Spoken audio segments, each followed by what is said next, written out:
our land acknowledgement. Got it. I'd like to take a moment to acknowledge that the land we are on that we now call Springfield is located on the traditional indigenous homeland of the Kalapuya people. We acknowledge that the city of Springfield shares its history with the exclusion and erasure of many indigenous peoples, including the Kalapuya and those who first inhabited land on which we are located. We also acknowledge that the Kalapuya people are still stewards of this land and contribute to history today.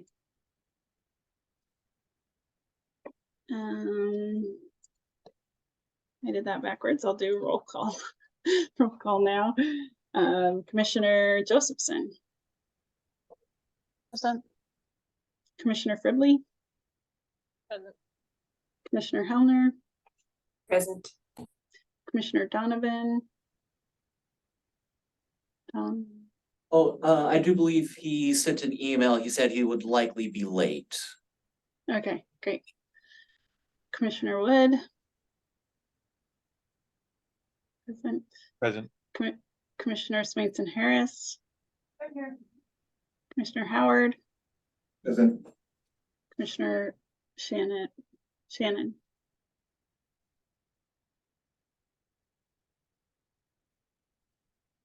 He's not here yet.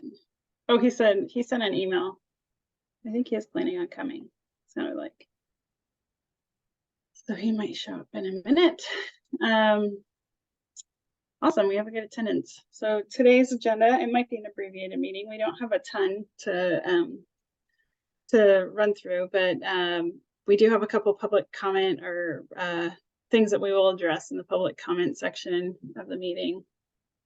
Tom, you want to? There we go. Okay. I was looking to see if there was any comment in there. Oh, okay, great. Yeah, we're good.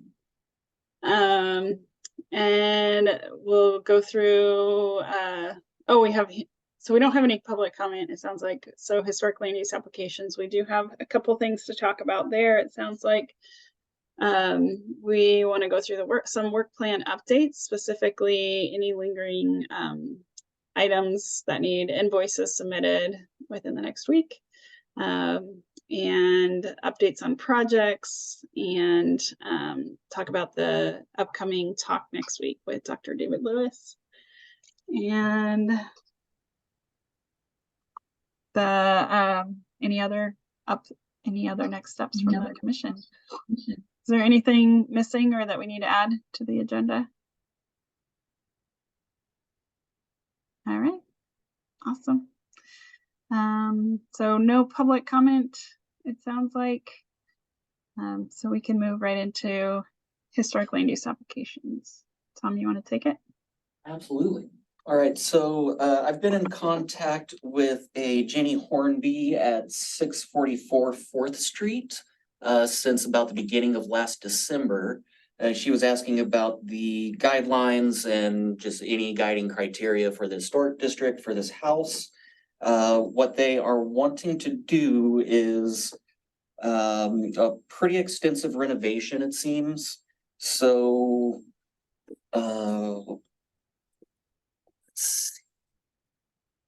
we seek to alter the footprint of this addition. There was an addition in the 80s. It looks like the house was built in 1905. It was not a permitted addition. The work was done without regard to any historic preservation guidelines relating to design conventions and material used. We seek to alter the footprint of this addition with the purpose of re-exposing the original western side of the 1905 farmhouse, and I have it right here. In doing so, we would reclaim 2 original windows and rear entryway. This would mean framing a new exterior or eastern wall for the addition and opening up a roughly 4-foot 6-inch breezeway to the original back door. The northern facade to the addition facing F Street would be updated from T111 siding to period appropriate material installed per Washburn Historic District guidelines. Existing door and window on the north wall would be reframed to accommodate the new layout. And after I sent out that email to the commissioners, she had a follow-up saying, that she wanted to clarify that the exterior changes are part of a larger project to create an ADU. So by creating this breezeway, it would separate out this other section of the structure. That's what they would convert to an ADU. The project has two phases. Phase one is to separate the addition from the original house. Phase two is to create the ADU.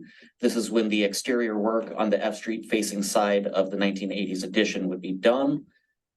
So they're currently collecting estimates and refining drawings and just waiting for next steps basically to submit an application. So I just wanted to tee this up as more of an orientation to an upcoming project that's going to be pretty extensive. And if there's any comments at this point, to get commissioner buy-in or comments to help guide them through this process.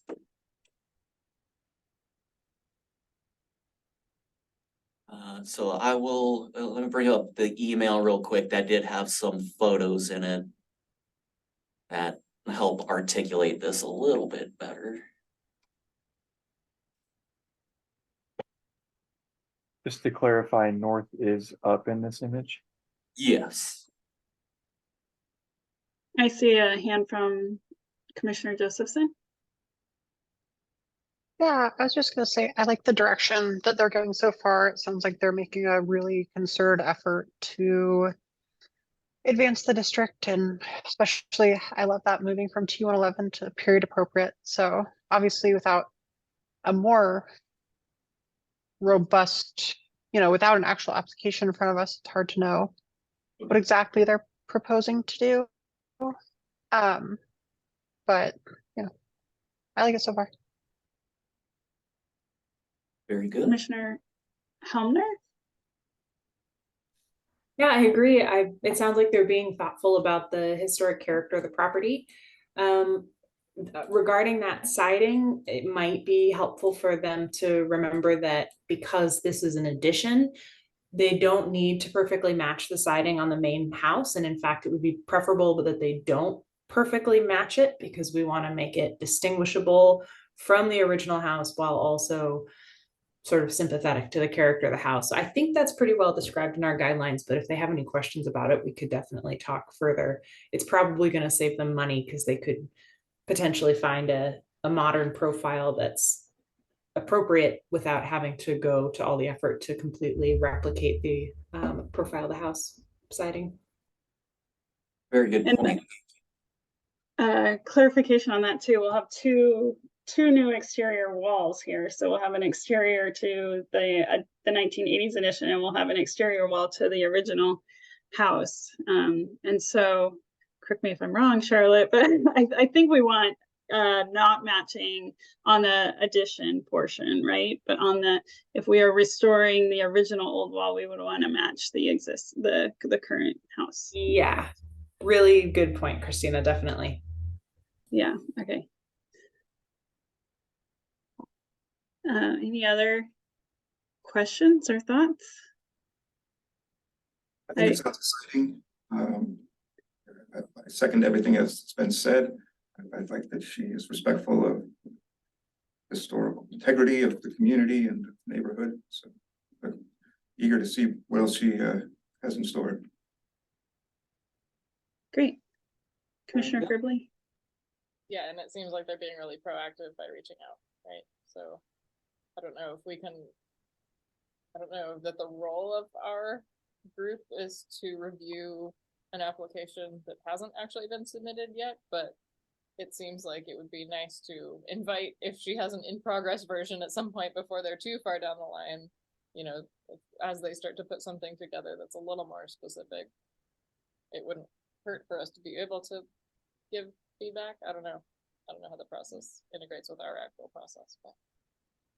So if we are between meetings and we're a significant way out, let's say the application comes in tomorrow, I would send that out to the commission as a whole so that we don't have to wait till that next meeting to form thoughts, form comments. That way, at that next meeting, we have the potential to weigh in on it more or make a decision, you know, if I'm at that point in writing a decision or report, but I would certainly want any feedback that's available to put into that decision. So, you know, whenever it comes in, I'll see where we're at in the timeline and flow of our meetings. And if it's something I can tee up like today, then I will. And Elise. And just one more piece of note that I want to make really clear, because I think it's important and I want to make sure that you got a clean handoff on this. We generally do not, and nothing you said really made me think that, but we don't generate any findings at all. So we just give feedback and then you generate all of those findings. Just wanted to put that out there because, you know, findings can take time and they're also really important to making a land use decision. So. Absolutely, thank you, yeah. So that is that one, and briefly, because I just spoke with someone at lunch today that came to the counter. Tom, can I add one more thing as Yes. you're scrolling to the next one?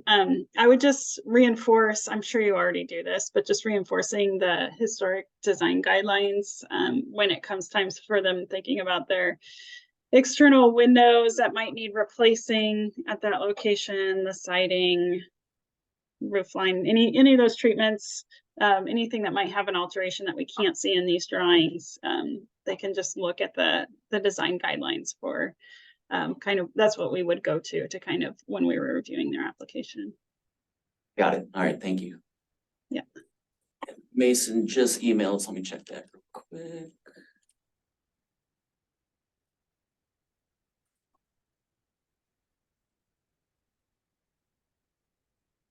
He's stuck at work, all right. So this is the other one that I spoke to today. There's roughly 34 to 40 windows that would need replacement. So when I spoke with this gentleman, he was certainly leaning towards vinyl windows, vinyl or fiberglass doors and things of that nature that aren't typically what we approve. I don't know that given the number of replacements that it's economical for them to go down a you know, Willamette window restoration kind of route. So I just wanted to get an idea of where we might land on that. Yes. So I had a question. I'm wondering if all of these windows are street facing or if some of them are perhaps facing towards the interior of the lot. And then if somebody could perhaps clarify to me, if they are facing towards the interior, does that have the same level of scrutiny from us as if they're street facing? So all of the above, some are street facing, some are in the back and on the sides. According to Adam Alsobrook that did the survey of our recent survey of the Washburn, they are more concerned about the front facing or street facing sides and said that if any alterations were to occur, the best place is in the rear because it's less seen, less, you know, noticeable. But that being said, this would likely occur to every single window that they have on, I think it's a duplex, a triplex, and then a single right here on the corner. Also siding, he was saying that they might just do the fronts or front and a side, depending on what we would require of them. He was also leaning towards hardy plank, which I said we also don't typically allow or want to see. And I explained the nature of, you know, significantly altering these structures has repercussions when we have that survey done. As we saw, some of the structures in the Washburn were so changed that they were no longer significantly contributing to the character. So we don't want that to change too much, but again, it would be like 35 to 40 windows according to the owner. And he mentioned, I don't know if they're actually affordable housing, but they're certainly, you know, I think under market price. So I think money is an object to this owner in doing this in an economical way. However, historic design guidelines are prescriptive in what we can allow. So Elise first and then, yeah. You can go. Sorry, I haven't fully formed my question. So if you have someone else, go to them. Okay, so Yeah, I just wanted to clarify. I mean, I understand for the street facing, perhaps we would make one recommendation, but I am wondering if there's an opportunity for us to, if they are going to try to identify cost saving options, to encourage those to focus those in the non-street facing locations. Yeah. good call. And then my other question was just gonna be, do we have any? The timeline doesn't get increased to approve permits on affordable housing, correct? Like it's not sped up opposed to other housing? Right, no, not that I'm aware of. Sorry, actually, one last one. Mhm. Are there resources available for something like this that is obviously trying to keep to a certain cost in order to continue to offer an affordable housing option? Are there places we could refer them or options for them to get assistance if they have to fit within historical guidelines? I did refer him to the state preservation website just to see if any grants that are listed would line up. I've been asked in the past about this too, and I think there's fewer that are more individual homeowner based and more for like larger grants for stuff like what we do as a commission. So I don't know that there's much out there for an individual owner to get some kind of incentive or cost break on that. I do like your comment about focusing on the front and any street facing facades and then, engineer the rears for economy like that. But yeah, that's pretty much it for that one. I don't know that they are actually designated affordable housing or just that he was referring to it being like below market price kind of housing. So yeah, Kirk. Yeah, Christina, didn't we make a owner of a house about 3 years ago take the vinyl windows that they put in out on a house? Do you remember? There was one application that, Seemed like they already put the vinyl windows in when. yeah, they without- didn't use the approved material, and there was a conflict there. I don't know that, I'm fuzzy on how that unfolded now. Does anyone else remember? Charlotte and Jenna might remember. I I think- remember. Oh, great. So basically, the owner had received an approval with conditions to not use the vinyl windows and then use the vinyl windows anyway in contravention of the approval. So that's my recollection of how that went down. Do you recall if the city required them to remove them? They did, and they ended up, I believe, levying a fine until they would remove the windows. But like by every day they incurred a fine. That's my recollection. And one other question Tom, do you know how much more expensive the non-vinyl windows? Do you have any, what are we talking about here? Or Yeah, do you I mean, know? I think it would be significantly more. I saw one quote come down for a few windows that Willamette was doing, and it was upwards of $7,000. And that was, I think, just for maybe 2 windows, and we're talking upwards of 40. So it would be significant.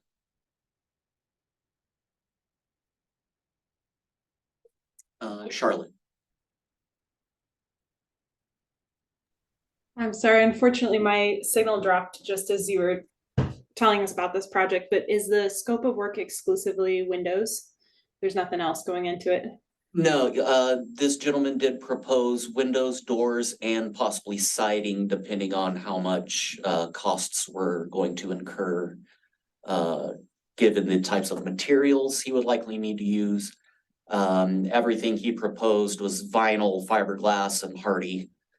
So stuff that we wouldn't typically encourage or allow. So yeah, Right, okay. And this is a privately owned property without formal status as affordable housing, but the goal is to keep it affordable, is that right? as I understand it, correct. Okay, thank you. You're welcome. Jenna, I mean, obviously the fact that whatever it's below market rate or he's trying to make it below market rate makes it, you know, appealing to try to be accommodating, but I mean, it's not really,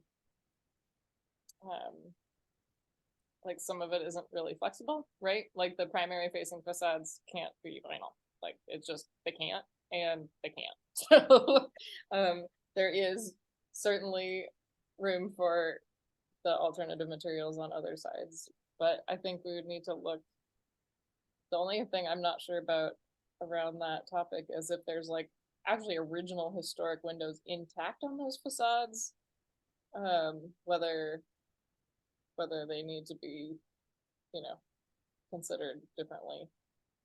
right, so I think he did point out that there's a mix. When I first spoke with him at the counter, what he said he needed replacement windows for were old wooden windows that have since warped and started to jam, can't really open them.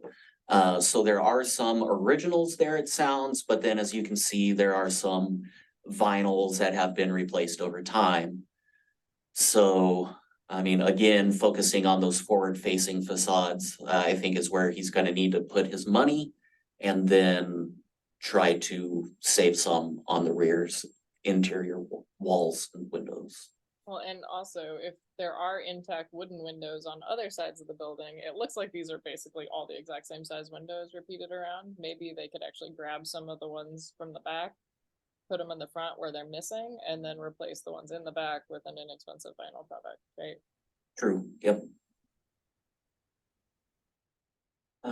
I don't know who raised their hand first between Christina and Charlotte, so either way.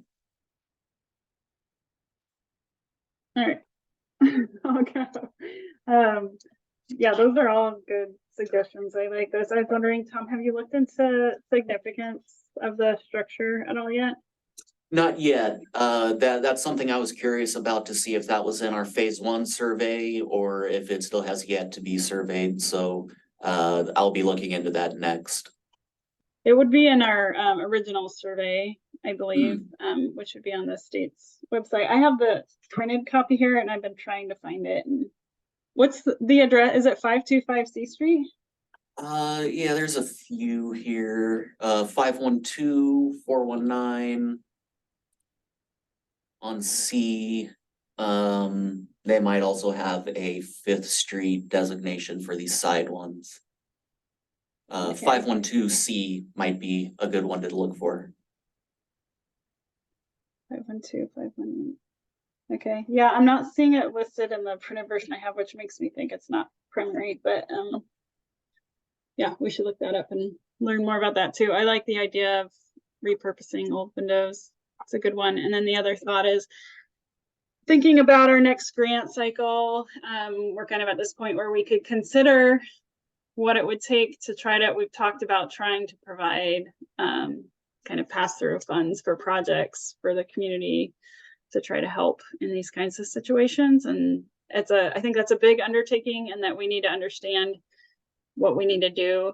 There's some legwork that needs to be done ahead of time. So that might be something, if we're interested in writing into our next grant, providing up to $500 to projects or no more than 10% of project cost or something to just try to help with that cost. We might want to consider that in our next grant, especially knowing that this project is coming down the line. It's just an idea. Yeah, that's a good point. Thank you. Because that's some, as I said, that's something else he was wondering about was any other funding sources, grants, anything you might be able to utilize. Charlotte, did you have any other questions? I guess the one thing that comes to mind is that this might be one where it would be helpful for us to do a little site visit if it if it gets any more complicated, I think that might be worthwhile just because it's multiple structures and there's that consideration of whether material on the back can be used on the front. I don't think we've done that before, so I don't want to assume that that's an option, but it could be helpful. And otherwise, yeah, I just totally agree that if we could salvage windows from the back to move to the front, and then if in future years, the CLG grant can provide some funding, those are probably great strategies. I don't think that there are any state level grants that are going to be applicable specifically for historic preservation, whether there's some other related, sort of like climate resiliency, or I don't know, other grants that could be used to address windows and still in a sympathetic manner for historic resources, then that would be great. Very good point. Thank you. Elise. Yeah, I do have two more thoughts as we go into, obviously we don't have an application in front of us. But two questions that I still have are, one, how mandatory are the historic guidelines? Because that has never been entirely clear to me if they are in fact guidelines and there is some wiggle room, or if they are actually mandatory and there is, like, we have to follow them. Always, no consideration. And then also I noticed two other things. One, the guidelines, because I was looking through for the other ones. They say that all new windows and doors have to be approved by the Historic Commission, which would be news to me. My understanding is we don't do approvals, we do recommendations, because that approvals would require a planning process that we are not trained to do. And then my other thing is, I was just quickly perusing for vinyl. It looks like even in new construction, vinyl windows are discouraged. So I think you said this was oh, maybe you said the other one is addition. I don't know. I guess mostly I just want to know how mandatory are the guidelines at this point. And I know that might not be a question for you, but. Yeah, that's a good point. I would like to know kind of the history of approvals, just how that's gone in the past. Seeing as how we haven't had that many come through since I took over staff liaison, but that's a very good point. I do know the language in the guidelines for like window and door replacements. It uses a must in that bold text. So, I mean, that's pretty definitive, but again, what we've done as a commission and the flexibility and discretion that we've exercised in the past, these are suggestions, these are guidelines. So how much can we skew or deviate from those guidelines? And Christina. Yeah, I was just going to agree with you. I think the way that I agree it's confusing, and if it's confusing for you, Elise, it's definitely confusing for everybody else on the call too at times. So I would just second kind of what Tom was saying, that the guidelines are guidelines.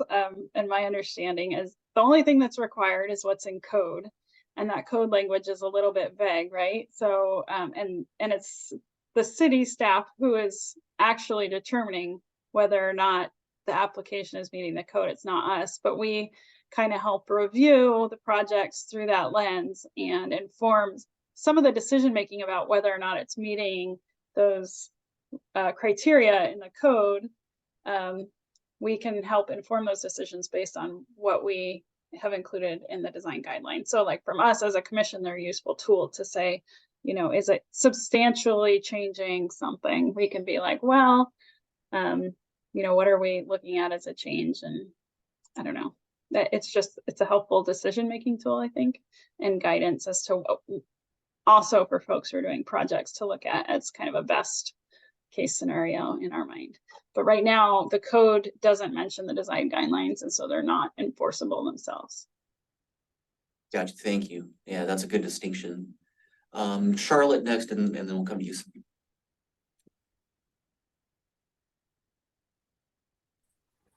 Sorry, technology problems today. It looks like these were evaluated within the historic district and determined to be not eligible back in 1987. But I think that's because the historic district has a pretty narrow, originally had a very narrow focus. I don't remember the period of significance exactly, but this one was determined to be too late to fall within that period. Sorry. So, you know, on the SHPO database, it says it's not historic. It might be worthwhile to investigate a little more. It certainly does have some good character right now, but it's from a period after the district. But the other thing that I'm thinking about here is that because of just that character of a very modest 1940s apartment, we don't have a lot of architectural details to begin with. So any alterations to the doors or the siding or the windows are going to pretty quickly move it into the not eligible camp. So that's something to keep in mind with these like very architecturally simple buildings, kind of not resilient to any significant changes. So yeah, formally on the SHPO website says historic, but I think that's probably not what we would call it today. Got it, thank you. Sleep. Okay, I now have 3 questions. The first is, and I don't mean to take us terribly off topic here, but I'm interested in knowing who drafts the guidelines and what frequency they are perhaps evaluated or updated on. And then my additional question would be to the point of this not being historic. I may be incorrect on this, so I'd like some clarification on if this is not something within the, officially within the historic district, do we still have oversight over this? Are we still expected to make a recommendation? So I think the kicker there's what Charlotte found being that it's in the district, but it's, if I get the terminology wrong, not contributing. We can put on the Washburn. Yeah, I mean, it's borderline, but it's in it, so. Technically, by definition, it would need to meet those guidelines, but if it's non-contributing or not a primary contributing structure, then there might be some further flexibility there. I guess maybe in that case, I don't have a very clear understanding of the scope of our, I don't want to say authority, but assignment to review. If something is a non-contributing, non-historical structure within the district, because presumably not every single structure in the Washburn area meets any sort of eligibility, we still review it, or I guess I'm. Looks like Elise has an answer.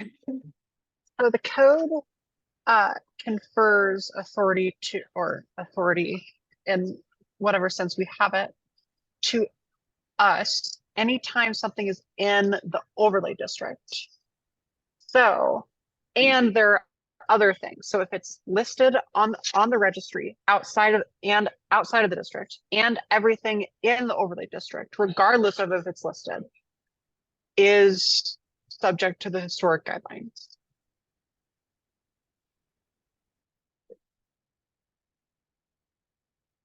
I may be misunderstanding what you're saying. Elise, would I interpret that to mean if, like, let's say there was a house built in 2012 inside the historic district, that we would still be expected to look at it? Correct. Like if they built an Applebee's right in the middle of the district, that Applebee's would have to be designed to fit historic guidelines. We would need to evaluate the Applebee's in any of its street facing parking lot, any of that. Right. We'd have to design a wooden to meet the new construction guidelines for commercial buildings, which are different than residential, obviously. Thank you for the clarification. Of course. Like a form-based code at that point, so like if it's going to look the character of the area, then even if it's new, it needs to look the character. Yeah. So it sounds like we have with those findings a bit of discretion to be exercised for this site if and when it does come in. So that's very interesting. These are some interesting findings today. Christina. Do you have a sense for when they're planning to submit at all, timeline? No Okay. idea at all. Charlotte? Um, Oh, sorry, Christina. I was just thinking that this would be one, because of all the conversation that's happening on it, we'll definitely want to include Shannon on, and I think I like the idea of a site visit. I don't know that we will have time, but I just want to be time conscious. Like if you get a sense that this application's coming in and our time clock is going to start sometime soon, or you have idea when that time clock's going to start, we'll probably want to jump on being proactive on this one so that we can get them a good response and we all feel okay about what we say, because obviously we want to be sensitive to their situation as well and what they're trying to provide in the neighborhood. But that sounds like more thought and discussion might need to happen around it. Absolutely. Yeah, I agree. Charlotte?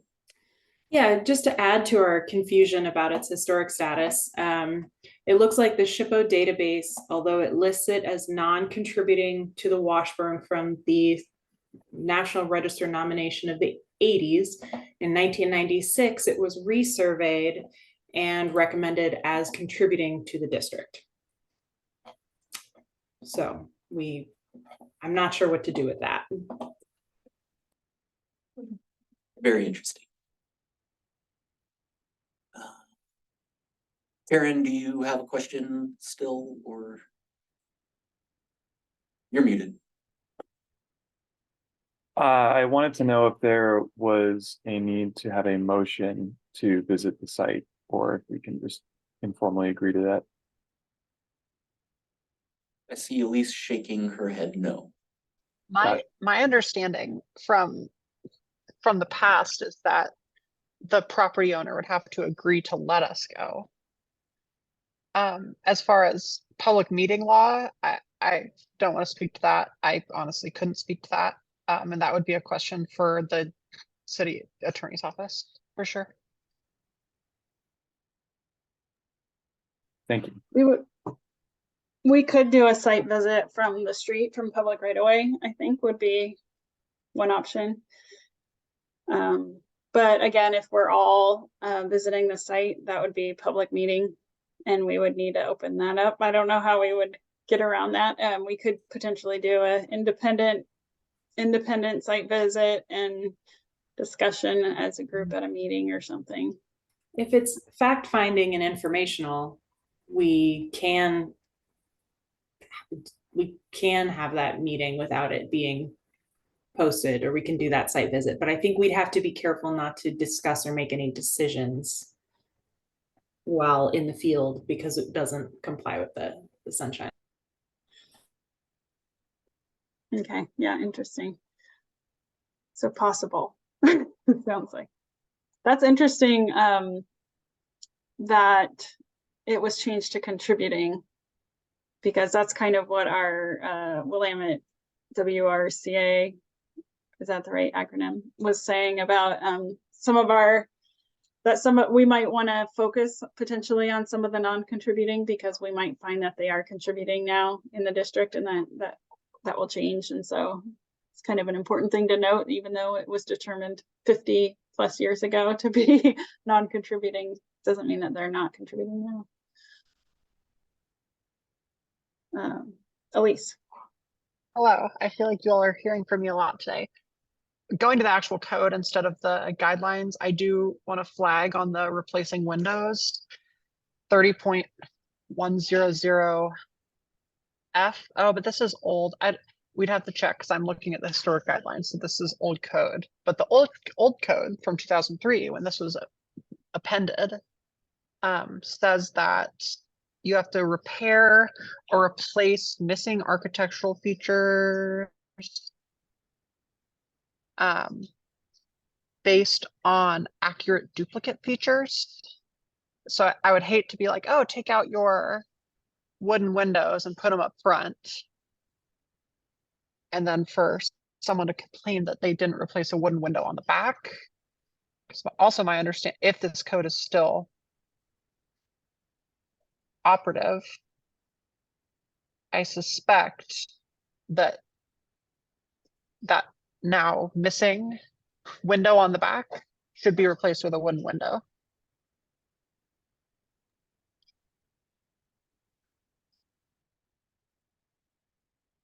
Yes, Jenna. I mean, in general, I think, like when you go to standards beyond our local standard, you know, it's the primary facades that are the important ones. Even with a nationally historically listed building, there are more concessions for non-primary facades. Whether about the swapperoo, I don't know, you know, that's like a funny gray area, but certainly the common sense part of me feels like if you're making the primary facade more original, then that seems like positive. And certainly in other instances, we have allowed, you know, when somebody's doing things on the back of their building, it may be that they're just replacing old non-original windows on the back of the building, but they're allowed to replace those with a different non-original styled windows, different materials, as long as they're not on a primary facade or they're not impacting, you know, the character of from the streetscape. I would think that this would be, you know, applicable here as well, but the swapperoo, obviously, we need to just like maybe go higher. Ask Shippo, I don't know.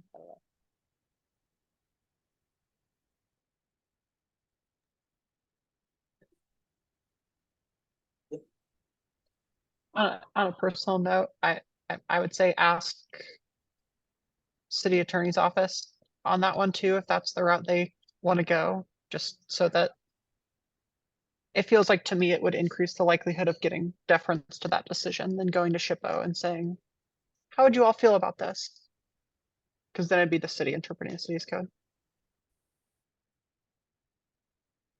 Good point, thank you. Well, that's some really good feedback. I was going to put that all together and, you know, send that off to this owner. So I appreciate it. Thank you, everyone. We're getting close to the agenda timeline here. So if we feel like this is kind of wrapped up for now, then we can move on. All right. I see thumbs up.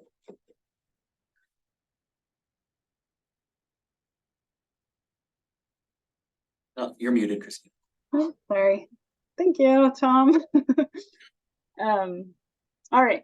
So let's talk about some upcoming things. And Jenna, do you want to give an update on the awards? We got some important dates to get down to. The medallions have arrived. Yay. Pretty. And so we're good there on going out of the wrapper.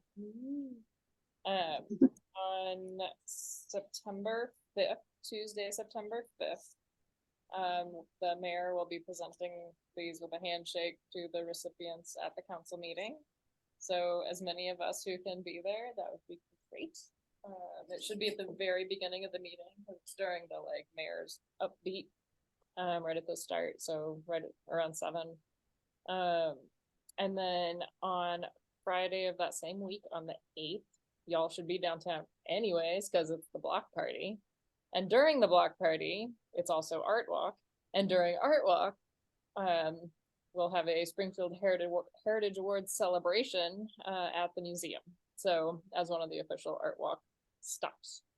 So you can come downtown, do, you know, celebrate heritage. We're inviting all the nominees and trying to recognize all of them, in addition to, of course, the recipients, and then also the jurors and last year's nominees and recipients. So just making it a big old, you know, history party, heritage party. And then, you know, you can go tootle around and bar hop downtown during the block party. And then, yeah, I think that's was there anything else, Christina? Do you need any support with planning or promoting any of that? I mean, certainly, be there, invite someone. We're gonna have a press release sent out on the 31st, is that a Thursday? About both of those events. And so I guess we do still need to decide. Tom had offered, but I don't want to make Tom do this, to do like photography at either or both of those events.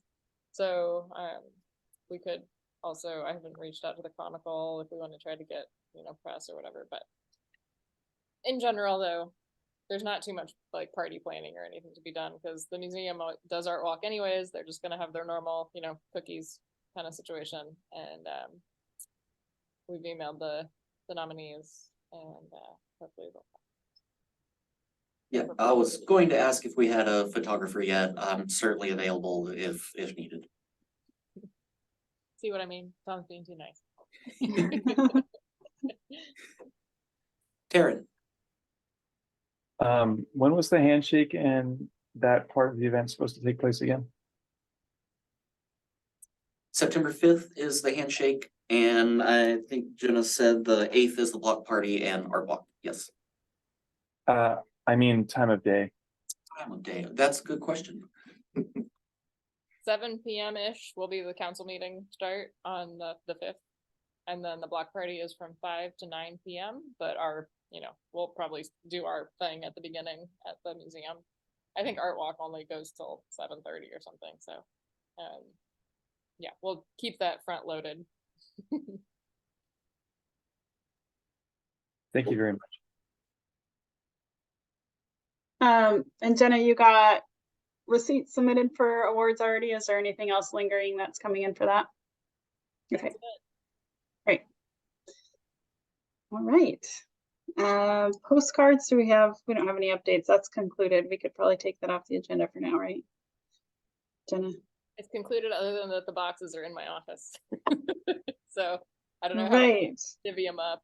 If we want, if all the commissioners want a pile to have to share around the city, that's great. I occasionally disperse them around in little piles downtown.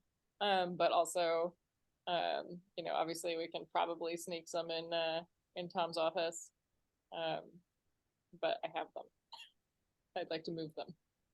Perhaps that little bundle that I have, I'll set out here just to move that out of my office as well. Tom, do we have storage?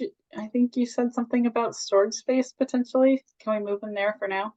Yeah, that's certainly an option, I think. Yeah. Okay. So if Jenna, in theory, comes by with some boxes to the counter, would that be an appropriate place to drop them, or where would she take them to get them stored? Yeah, if Jenna were to bring them into the counter, just let them know that I'm here to pick those up from her, then I will grab them and take them to their place. Perfect. Okay, awesome. And postcard wise, I have 744 for that. Did we get a receipt submitted for that? I think I've already been reimbursed for that. Okay, probably. I'm just double checking. Yeah. Okay, awesome. Well, as we go forward, if anybody thinks of good uses, some of those walking tour guides might be good to have both at the award celebration, and also having a handful at the Dr. Lewis presentation would be great too. The walking tour guides, Celine, we have And that on I there. am sorry, I once again do not have anything to report. It's okay, just keeping it on there, just to keep it on our records. Totally good. Feel free to check in at any point if and when you want to move forward, if you want support or however you want that to happen. It's totally fine. We'll go to education opportunities. So our big education opportunity is obviously Dr. Lewis's presentation. So that is scheduled. I've been sending emails out. Hopefully you've all got them. It's happening next Thursday on the 31st. The timeline for that presentation right now is folks can show up at 5. The presentation will start at 5:30 and it will be an hour-long presentation. We have been fortunate that the city's museum and library was really excited about this too. So they're partnering. So promotional stuff has gone out with the city's logo, the museum's logo, and the library's logo all on it. And they have a pretty broad audience. I've also been sending it out a ton to folks, and I've heard that it's going far and wide and that there's been a lot of interest. So it'll be interesting to see how many folks show up, but I have fingers crossed it'll be a reasonably good turnout. Hearing interest and having people actually show up are two different things. So we'll just see we'll see what happens. The library is going to be funding our drinks, and so they are funding all refreshments and snacks, which is awesome. I think the library is going to be setting up a table there, possibly, if anybody knows anybody else that might want to have a table there, just kind of as a public information tabling opportunity, let me know. I'm trying to think if there's anything else. I'm trying to coordinate, Tom, who is representing the city, because technically this is a city hosted event through the Historic Commission, but also the library and museum. So I sent an email out to Mindy and Emily David at the library to see how we want to open the event, welcome people, what the city might want to say. I'm probably not the best person to inform that. So I don't know if you have any feedback you want to provide on that too, like what the city might want to see at that. I know that we probably want to recognize the funding source as the CLG funds. Yeah, I mean, as staff liaison, I might be the person to do that. I'm not exactly sure who I would reach out to. Maybe Laura Lynn Spiro. She kind of directs our PR and how we talk to outside audiences and stuff like that. So I could reach out between now and then to see if there's any guidance that I have on that. If not, I'll just put together a brief introduction and we can go from there. Yeah, and I also, well, I'll see, how about I'll email you in a little bit. I'll forward you what I sent to Mindy. She's on vacation right now, but she also has emceed a lot of events for the library, and I was thinking it might be a really easy, natural way for her to kind of just do an introduction too. But I haven't heard back from her yet, so that might be good. Yeah, I'll loop you in on that conversation so you at least know what's going on. After the event, we're still doing the award celebration, but we're keeping that separate. So once folks leave at 7 o'clock or so, the city staff and William Lane staff and a bunch of attendees of the American Indian Alaska Native dialogue that was held last fall that won the public community engagement award are going to meet up with the Department of Land Conservation Development, I forget, DLCD folks, to talk about that award. So it's open to the public, but we're really trying to downplay that to some degree and not have a huge broad audience. It's more of just an acknowledgement of folks who attended that celebration and dialogue. Any other educational opportunities that I'm forgetting?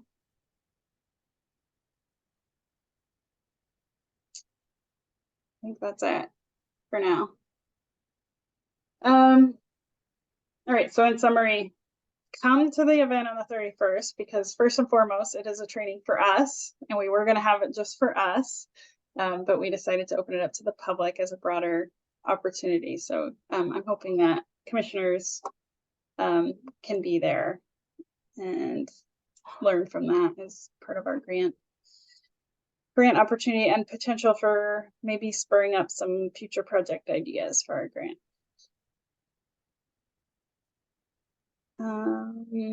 What else? I think that kind of summarizes everything. I was looking at remaining funds. So we have till September 15th to do final invoicing for our grant. Tom, I haven't seen anything from the RLS come through. Do you have? I have not either. Okay, so we need to invoice. I need to send an email to make sure they invoice us ASAP. Yep. I also need to get that, make sure that William Lane gets the ILS invoice sent in. Awards program is complete. Our consultant support, we need to have Shannon submit an invoice still. We haven't gotten that either. So I have a bunch of urgent emails to send out to people, it looks like, but other than those big ones, which should be pretty straightforward to get processed, I think everything else. Oh, we'll have a last minute one from Dr. Lewis after the presentation that we'll need to get turned around quickly. I think we are good. I saw a hand up.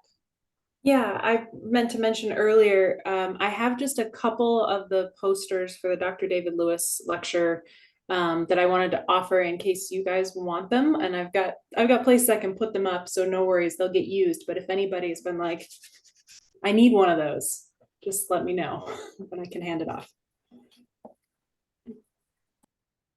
Yeah, big thanks to Charlotte for helping with all the promotion. She went around and postered many places. It sounds like, did that go okay? Yeah. Great. Thank you for doing that. It's super helpful. Great. Well, if anybody else has connections for like groups of folks who might be interested in it, I've been sending it to tons and tons of people, and they keep sending it to other people, and they keep sending it to other people. It sounds like, so I've had several people check and be like, I think I've seen it 5 times now. So it's good. Word's getting out there, and the more they see it, the more likely they'll be to remember that to actually show up. That's all I have for the work plan. Just in conclusion, work plan wise, we are rounding out our grant cycle, which is awesome. And I like to think of like this next phase of 6 months when we don't have funds available as our like creating a plan for our next grant kind of time. So it's an opportunity for us to think about trainings and projects and things that might take a little legwork on our end to kind of get a proposal together for our next grant. Since we only meet once a month, we probably have like 4 or 5 meetings before we have to put, probably 4 meetings before we have to start putting a proposal together for our next grant cycle. So we might want to start some of those discussions. Last time we used one of our meetings as kind of like a brainstorm, and kind of everybody shared things that they were excited about and interested in, and we made a big long list, and then we kind of prioritized some of them based on just talk through what we wanted to be the highest priority projects. And we still have some of those lingering projects on a list somewhere, so I can bring those. Maybe we can have another discussion like that, look at what's remaining on our list and what else might be out there, and then we can start to think about prioritizing what upcoming projects we might want to take on. But yeah, I think that's it for me. Any other commissioner updates?